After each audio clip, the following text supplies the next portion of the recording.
Hi there, I'm Rachel Gable. I'm the assistant editor of the Fence Post magazine, and this is your Fair Cattle Markets update for April 1st, brought to you by McDonnell Angus in Columbus, Montana, where they select, measure, and sell efficiency genetics.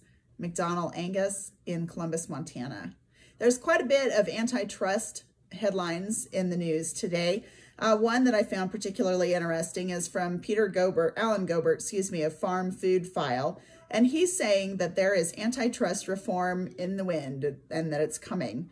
He said that Peter Carstensen, who is a professor emeritus at the University of Wisconsin Law School, looked into the ag class action settlements in a March 8th post.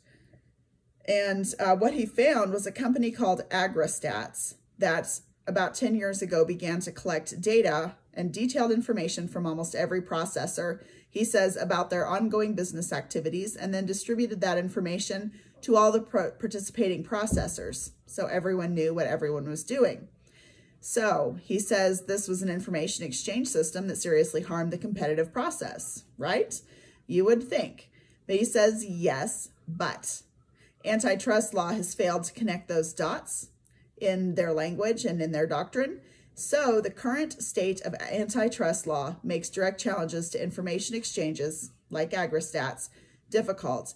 And they say, Gobert said, this is even more worrisome as agribiz continues to consolidate into critical aspects of almost every farm and food factor.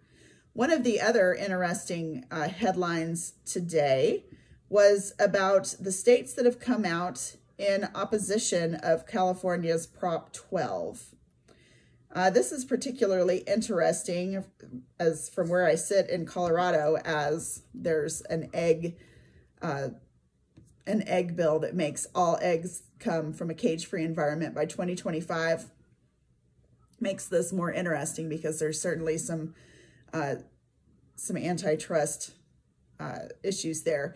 But 20 states have filed a brief at the Supreme Court and supporting the petition filed by the North American Meat Institute challenging the constitutionality of California's Prop 12. So the brief was filed Indiana, Alabama, Alaska, Arkansas, Georgia, Iowa, Kansas, Louisiana, Missouri, Montana, Nebraska, North Dakota, Ohio, Oklahoma, South Carolina, South Dakota, Texas, Utah, West Virginia, and Wyoming. So they say here, Prop 12 freely permits California to impose regulations directly on out-of-state commercial conduct and thereby fosters inconsistent state regulatory obligations and enables tit-for-tat state regulatory conflict, is what the states are saying in this petition.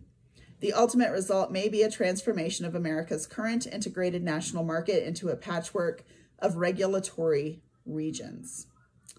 So there has been a brief filed by the Meat Institute, and they say allowing Prop 12 to stand insulates in-state farmers from out-of-state competition, while imposing crushing burdens on out-of-state farmers and producers who have no political voice to shape the regulations that California has unilaterally determined to foist upon their operations outside of California.